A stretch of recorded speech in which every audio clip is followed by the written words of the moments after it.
যখন বিপন্ন, সবাই চলো নবান্ন। প্রত্যেকের জীবন বিপন্ন, কেউ কিন্তু বাংলাতে এখন সুখে বসবাস করছে না। বঞ্চিতদের সঙ্গে মিশে গেল চাকরিহারা, সঙ্গে চাকরিজীবীরাও। বাংলায় চাকরি নিয়ে ক্ষোভ বিক্ষোভ আন্দোলন চলছে বেশ কিছুদিন ধরে।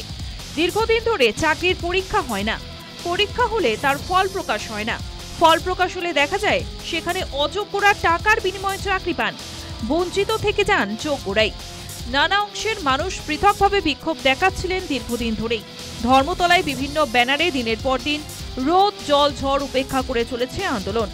25,752 চাকরিহারা মিলিয়ে দিল এদের সবাইকে।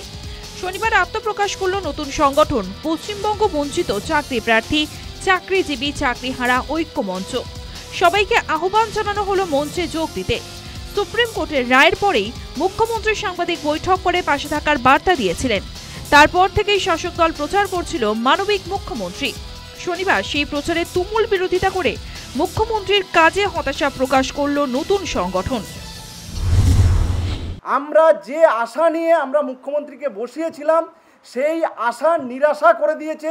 শুধুমাত্র উনি প্রতিশ্রুতি দিয়ে গেছেন, কিন্তু কোনো রকম বাস্তবায়ন হয়নি।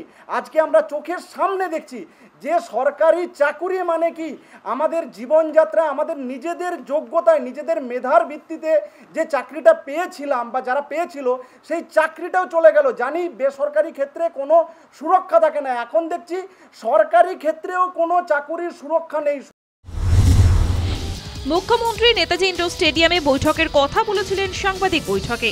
কার্যত মুখ্যমন্ত্রীর সেই বৈঠককে চ্যালেঞ্জ করে দাবি করা হলো পয়লা বৈশাখের মধ্যে নবান্ন সভাঘরে মুখ্যমন্ত্রীর উপস্থিতিতে সভা ডাকতে। সমস্যার সমাধান না হলে বৃহত্তর আন্দোলনের কর্মসূচিও ঘোষণা করা হলো।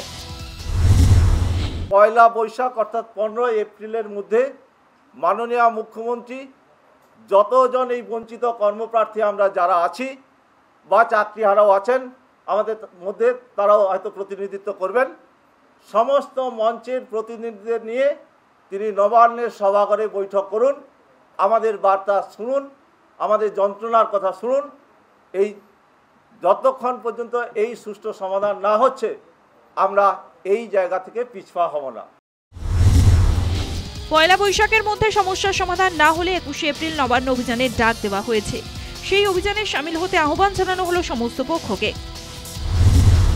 পয়লা বৈশাখ পর্যন্ত আমরা সময় দিচ্ছি, নচেত আমরা 21 এপ্রিল নবান্ন অভিযান কর্মসূচি। বাংলা এর আগে এই রকম কোনো কর্মসূচি দেখেননি যেটা হতে চলছে।